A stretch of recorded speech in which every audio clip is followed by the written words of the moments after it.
The Syrian army had completed preparations and was fully prepared to attack the rebel-held city of Deraa on Tuesday, as Russia announced plans to meet with the United States and Jordan.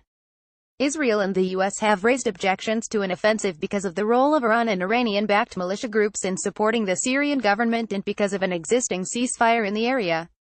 The pro-Assad commander, speaking on condition of anonymity, said the Syrian army's preparations for the assault were complete. The Syrian army will wage all the battles and has now become strong and capable, the commander said. However, a rebel commander in the Deraa region of the southwest told Reuters there was no sign of mobilization for such an assault and accused Damascus of waging psychological warfare. Nevertheless, rebels had prepared defenses, he said. Along with Iran, Russia is also a military backer of Syrian President Bashar al-Assad. Russian Foreign Minister Sergei Lavrov said on Monday that only the Syrian military should be on the country's southern border.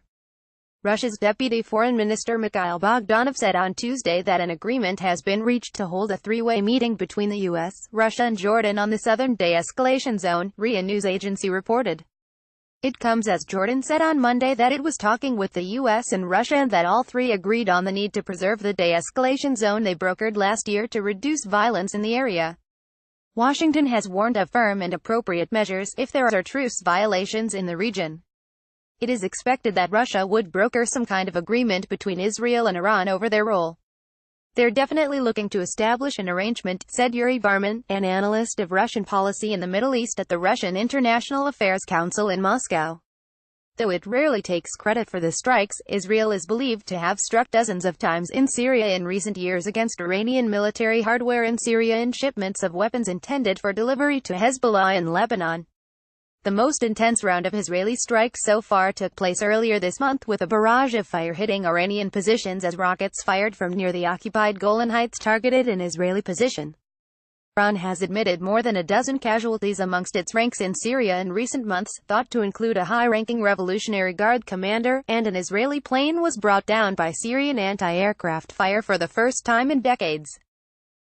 Read more. Looming Deraa offensive risks Iran-Israel tensions. U.S. walks out as Syria takes lead of UN disarmament body. U.S. issues words of caution as Syrian regime expected to target Deraa. The escalation led to fears of a direct confrontation between Israel and Iran, possibly inside Syria. It has also sparked talk by analysts of a need for the two antagonists to come to a new understanding over the rules of engagement in their proxy conflict. There have been reports in the past of friction between Iran and Russia in Syria, and Mr. Barman said that the Russians might also see the benefit in keeping Iran somewhat marginalized inside Syria. The fact that Russia allows Israel a little bit of freedom to act to sideline Iran, Israel is doing it for the Russians, he said.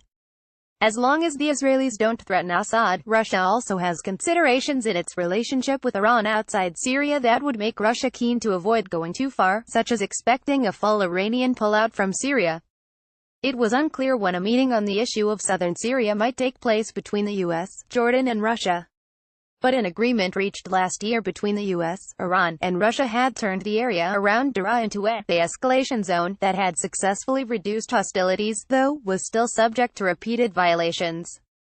Iran has provided support to the government of President Bashar al-Assad from the beginning of the conflict, while Russia's military directly intervened in Syria in 2015, providing air power and other crucial support to the government's forces.